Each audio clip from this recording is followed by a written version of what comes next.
Hi, I'm Michael Welch, President and Chief Executive Officer of Rocky Mountain High Brands. Welcome to today's podcast. And welcome to my two guests, Doug Gillen and Oscar Herrera. Doug, welcome to our company. Thank you, Michael. Looking forward to it. We're very much looking forward to having you on our team. So I don't know if I should say congratulations to you or congratulations to us. So hopefully over time, congratulations to us. That's right. That's right. So we're thrilled to have you as a part of our team. It's a very pleasant surprise and a very interesting story. So, Oscar, we have you to thank for this. That's right. You and your magical Rolodex. That's right. Hey, you have to do what you have to do. So, just to kind of give you guys an update, or the investors an update, Michael called me into his office and said, hey, I know you, Kathy, Christian, and Chuck have been working very diligently on getting all the supplies in that we need. We have got all the aluminum can issue solved. For those of you that were very, very concerned, as well as we were, we've got that straightened out. Everything's in motion, moving forward. So then Michael says, hey, why don't you come in my office for a minute? He says, so now that we've got that part taken care of, can't you reach into your Rolodex and find someone that can help us move this project a lot quicker? And I said, well, I can try. He said, well, you know where we've been and you know where we're wanting to go. And I said, yes, Michael, we're reminded that very often.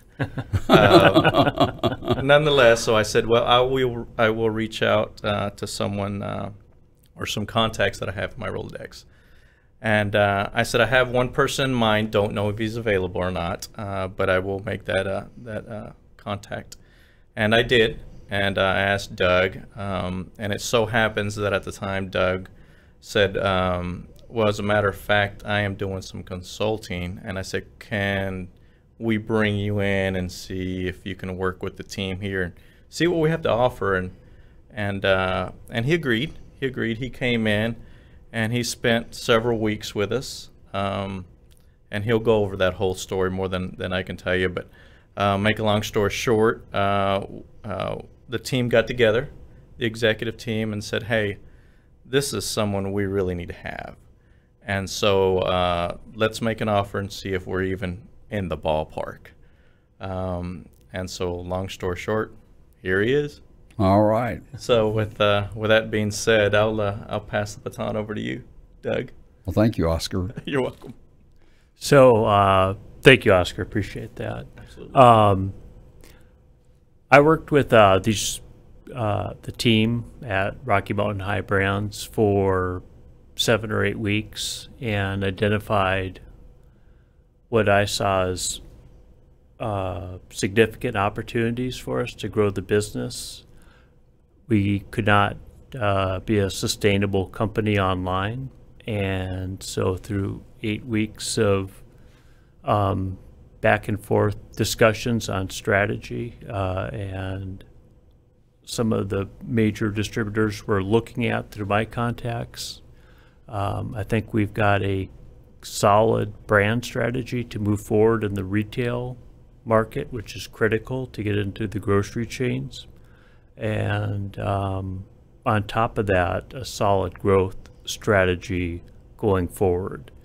We've really worked hard on that part, and also working hard on the products that would not fit with the liquor or wine distributor, and have a food broker that calls in all 50 states to handle that part of the business. So I think you're going to hear a lot of positive news in the near future, and hopefully you'll be pleased with the strategy going forward.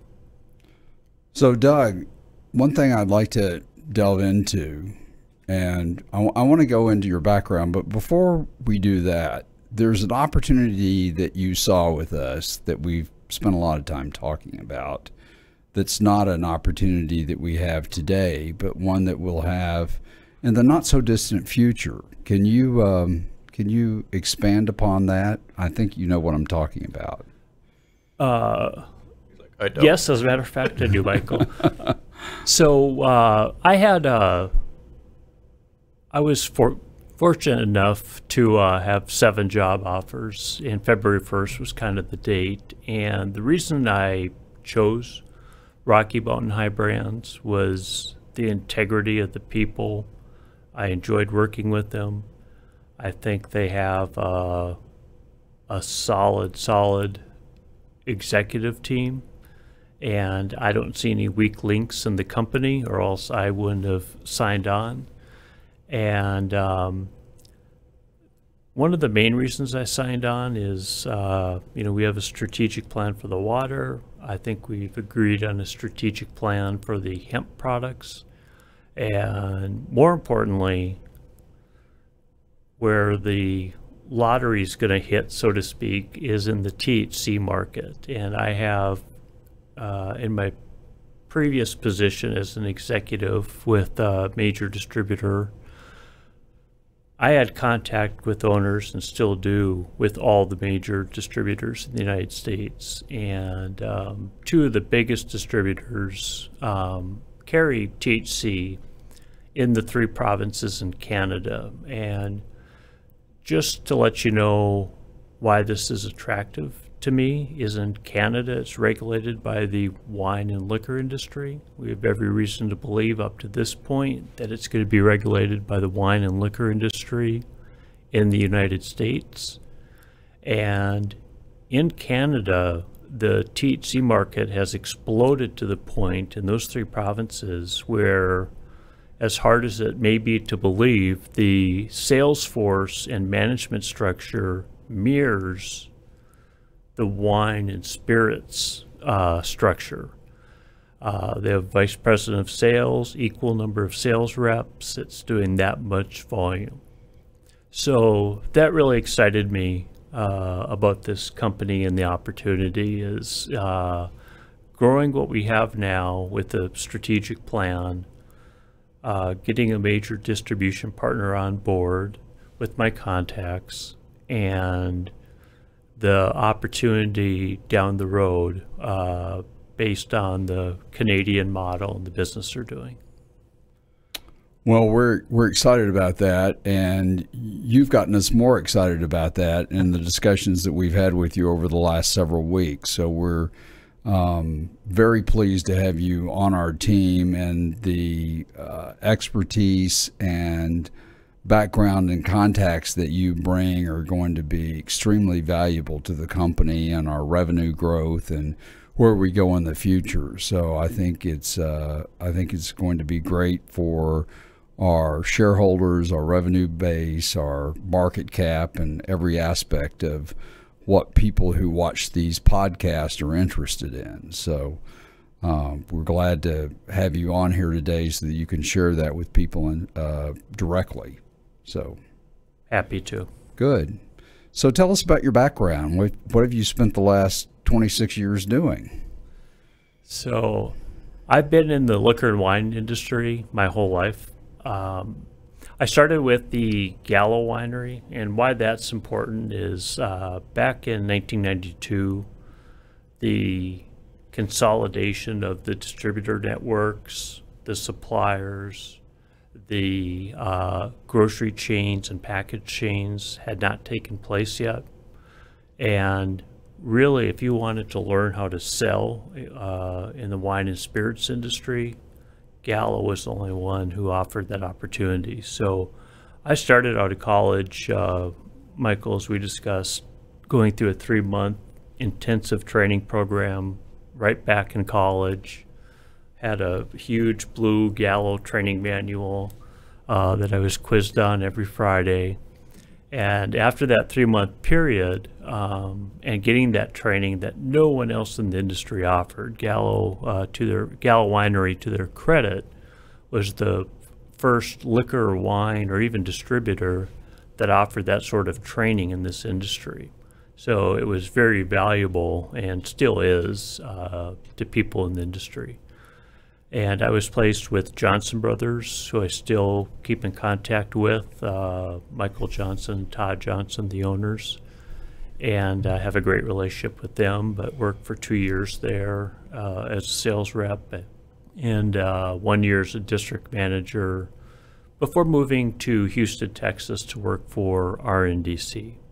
So I don't know if you want me to expand on each of my roles, or sure. Tell us about, because you've had a fascinating career with, and tell people who don't know what RNDC stands for. So RNDC stands for Republic National Distributing Company. They just merged with Breakthrough Beverage, another large distributor. So our Republic National Distributing Company, combined with Breakthrough now, distributes products into 41 states in the United States. And I know the Wirtz family. I know all the owners just from my executive position at Republic National Distributing Company towards the tail end of my career.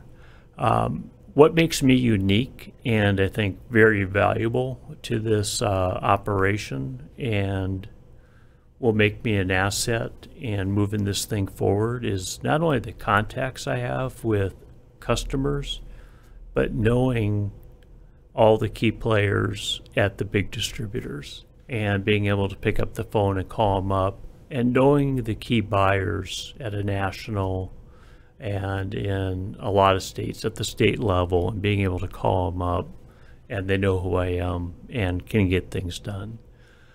So when I came on board with RNDC, not many people have the career path I have and have touched so many different areas. But I was a district manager for 2 years, was very quickly moved on to be a key account manager, which is the future of our industry. Is as grocery consolidates, as the distributors have consolidated, suppliers are getting bigger and bigger. The business has changed dramatically from when I first got into it in 1992. So that key account experience for 2 years, calling on Safeway, and for those who aren't familiar with it, they're big in California, Texas, other states, was a great experience. I know what buyers are looking for. I dealt with buyers on a constant basis in my later roles. So I have a lot of experience with that. And then one fortunate thing about my career path is I was kind of the problem solver. So fortunately, once I got hired by Republic National Distributing Company, I never had to interview for another position. They always placed me into roles where there was a need or there was a problem. So from 2 years of being a key account manager, I was moved on to be the retail sales manager, covering the Houston and surrounding areas, calling on close to 3,000 accounts, managing a team of 34, 35 reps and managers, many of whom are at much higher levels than the distributor today, which I'm very proud of. I did that for 2 years, and then we had problems with the on-premise wine division, and that's calling on restaurants, hotels, catering companies, bars, so that was a new challenge for me. I had no experience in that arena, but succeeded, in my opinion, and managed the Houston marketplace, and managed a team of 31 reps and managers, responsible for 15 accounts. And from there was given the call. So that kind of made my name in the retail market because I covered all my bases, Michael, with the key account management, Gallo trained, running a retail division, running an on-premise division. And then I was given a call by our current president and chief operating officer for all 41 states, Bob Hendrickson, and he gave me a challenge. It was January 1st, 2005. I remember it like it was yesterday. Flew up on New Year's Day and met with him and he asked me to move to Dallas and build the biggest and baddest marketing department in the industry. And he gave me carte blanche as long as I didn't cross them, which I never did. I never made a decision that was not financially or fiscally responsible. And in the liquor and wine industry, just to give you a perspective, marketing isn't what I went to college for. I got my degree in marketing. It's more a finance role. We're negotiating all the revenue that comes in. So for Texas, in excess of $2 billion, Texas alone, my team was solely responsible for negotiating the pricing with suppliers to make sure we were profitable, growing gross profits. We were responsible for the inventory management. The list goes on. We really touched every department, and especially sales. And so that would include the top line revenue and the gross margin, which is critical in a business like ours. So that was one of the things that when we were talking, I was very interested in, that your experience included that so heavily. So I didn't mean to interrupt, but I just wanted to emphasize that, because I think that's one of your strong suits from what I've observed so far in working with you. So you can't find many people who've worked for a large distributor that have the sales experience I have, plus understand being fiscally responsible, making money for the company, and managing inventory levels and not making commitments you can't fulfill. And I will assure you I understand all aspects of that business very well. So I believe I built the best marketing department in the industry.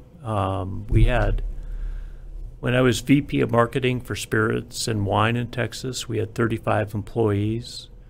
In 2010, Bob Hendrickson, our chief operating officer, believed so strongly in what we were building and doing that at our talent review, which is all of our A-player district managers and above, he told all the managers, if you ever want to be a vice president at Republic National Distributing Company, which has 9,000 employees and now with Breakthrough has 16,000 employees, you have to go through marketing for at least 2 years. So I had my pick of the best talent when I was in my role. And I took that responsibility very seriously and promoted 48 people, 3 of which are vice presidents today, which I'm very proud of. It worked so well that I was entrusted by the owners of Republic National Distributing Company to become the only regional vice president of marketing, meaning I traveled for my last 3.5 years with the company to Colorado, New Mexico, Louisiana. Every month I spent a week in those markets, didn't take a day off, and trained that staff and built it up in pieces. So it mirrored the Texas operation. And they are doing fantastic to this day. All the people are in place. A lot of them have been promoted already since I've left, and couldn't be more prouder of that accomplishment. That's one of my biggest accomplishments, are the people that have been promoted under my watch in that role. So I've got a question for you. New Orleans or Denver? I preferred Denver except for the airport. Middle of nowhere, too far to drive. Yeah, it is in the middle of nowhere. I would agree with you. But I like New Orleans to get my seafood fix. I lived there for 10 years, so it's a great place for food. Yes, absolutely. So, well, great. It's a fascinating story. You have a really solid background in the distribution business and with your marketing, finance, relationships, sales, which is something we've desperately needed. I think that you're going to hit the ground running. You've already hit the ground running, so we're so thrilled to have you with us. And your visionary ability to see into the future and to the opportunity that we'll have with THC beverages and other appropriate THC products that we should look at when the federal law changes, and how that's going to play into the alcoholic beverage industry, and how that will be controlled by the alcoholic beverage industry. I think it's going to be really interesting to watch this unfold on a state-by-state basis, because we're in the process of watching it unfold when it comes to CBD. 41 states have legalized hemp and CBD right now, right. And there's different legislation in front of the Texas legislature at the moment. Texas does not have a hemp bill, and Texas is basically silent when it comes to CBD. It's neither permitted or prohibited, and that's why you see different stores opening and selling CBD all over the place, because it's not prohibited in Texas. Right. It's sort of a huge gray area right now. Wild, Wild West. It is the Wild, Wild West.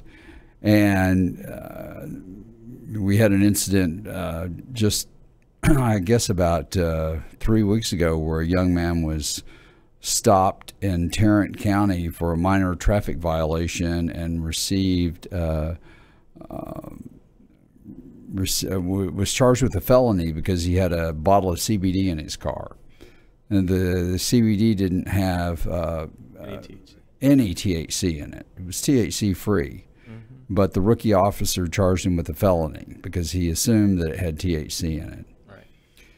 So as a result of that, there is a bill that's based on the U.S. Hemp Roundtable template that is in front of the Texas legislature now.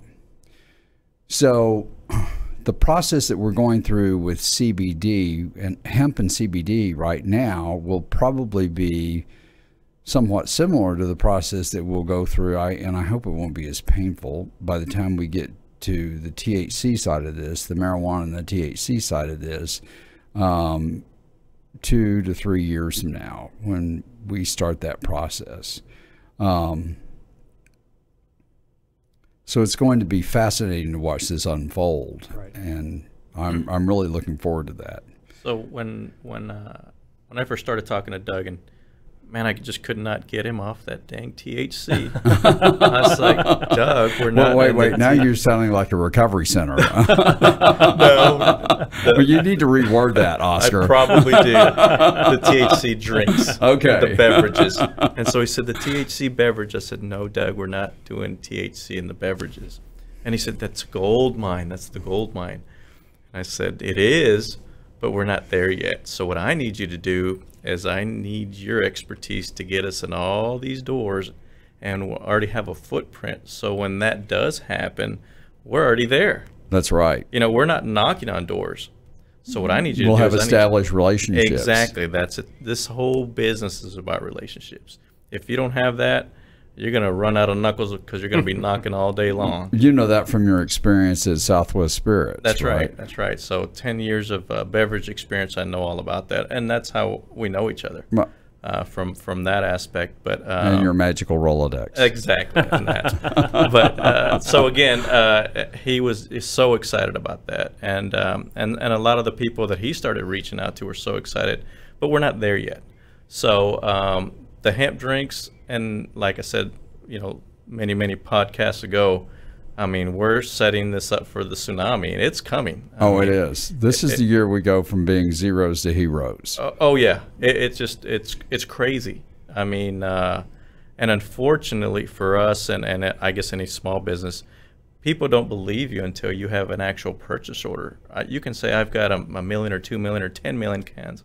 Doesn't matter. Unless you show a purchase order or give them money. So I get these emails from shareholders going, oh, the stock went down today. I think I'm going to sell my shares. I can't believe this. I'm like, we're not a day trader stock. You need to sit back and be patient. That's right. I mean, I can't stress that enough. This is a long-term investment. That's right. And if you don't believe that, sell your stock, go someplace else. Buy. Yeah. It's it's not easy to set this up by any means. I mean, if it were, everybody would be doing it. Right. And we're in this for the long term. It is for a long term, and everybody that we're partnering up with are long term. If you don't believe me, go invest in another company. Sell your stock. Leave. Well, don't do that. Don't listen to him for that part of it. But I'm just kidding. No, we need all our shareholders. I'm not. But it takes so long to do stuff, and everybody, including myself. I mean, I've got lots of friends. I showed you a message today that I received from one of our shareholders that I said, "Oh, you need to get into this 3 years ago," and he's like, "I'm tired of looking at the red." And I responded to him. You saw that everything is going perfect. Everything's in line. Quit looking at that. Well, if you're going to invest, invest. If not, quit looking. It's going to happen. Right. So. I mean, it took us a while to clean up the messes left by. Yeah. So we don't really want to get into that. But yeah, there was a lot of cleaning up to do. Yeah. But we're in a better place now. Right. We're in a much better place. A much better place. We have commitments. We have contracts, and now we have Doug. That's right. If I can jump in real quick. Of course. This is just to kind of echo what Michael and Oscar said. I promise everyone that is watching this and is a shareholder or investor in the company, we are going to get a major distribution deal done with the Liquor and Wine Company. That's a guarantee. It's gonna, and we've been in the war room, which is why we're not in suits today, because we've been in the war room planning everything out, retweaking the strategy, because to grow the business, you have to have a strategic plan.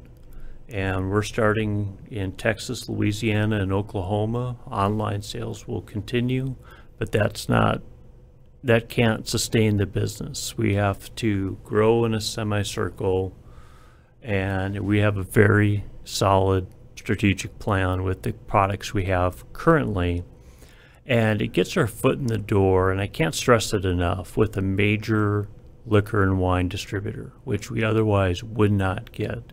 And I will have solid relationships with everyone at that distributor that we choose. It'll be the right one, and it'll be a national agreement. And I can't stress how critical that is to penetrate the grocery markets, and with my food broker contracts to penetrate the accounts that don't sell liquor, wine, or beer that a major distributor is calling on. So we have a plan for that as well. We've covered all of our bases. I feel very confident about it. And we are planning for the future as well with the THC, but focused on making money with a very strategic plan and building trust, more importantly, with the national distributor, because a lot of big players aren't dealing with water or the hemp products currently. So we have an opportunity to build trust with a major distributor and expand our semicircle and develop those key relationships with buyers. Oscar mentioned earlier, this business is all about relationships, and we will do that. We've got our ducks in a row. I feel very confident, or else I wouldn't have accepted this position. And I'm very optimistic about the future of this company and the revenue and profitability growth that you're going to see year after year. Doug, let me make one point that Sure. I know you and I have talked about. This is a plan you've implemented before. So Absolutely. this is a tested plan. This is not something that you have created. This is not a pilot run for this company. It's something that you've done time and time again before. So one example, and I can give you many more, but I'll just use one for time constraints. Deep Eddy vodka, pretty much distributed in all 50 states. You can find Deep Eddy at a retail shop or at your local restaurant or bar or hotel. That was a brand that, when they came out with the ruby red grapefruit, took off. And we still, really with me leading the charge, kept them into a semicircle approach, meaning we were not going to move on from our initial 3 states until those 3 states were profitable and all the employees and investors were paid for. Then we moved on and added 4 more states. Same strategy. When those 4 states were profitable and they could move on to other states and add headcount, we moved on, and not before. The biggest mistake I've seen in this industry throughout my years with brands that have a lot of potential is they want to move too quick. And you only get one chance when you're in the retail market. If your brand is in a retail grocery store in a state that our major distributor that we're going to sign isn't doing business in, or we don't have boots on the ground as a company, if it gets discontinued, the odds are it's not going to get put back in. So that's why it's so critical to stick to that strategic strategy. Now, I just take a small bit of credit for it, and I'm still waiting for my check in the mail. But the moral to the story is Deep Eddy did follow our strategy, and they sold that brand for $440 million to Heaven Hill Distillery. So that's a pretty good return on investment for everyone involved. Well, that's a great story. So we're going to look for that type of success, if not even much greater than that, for Rocky Mountain High brands. So I think our time is about up today, but we've really enjoyed having you on, and we're going to have you back very soon. Look forward to it. With a progress report. So I think that's it. Thank you for joining us, and we'll look forward to our next update.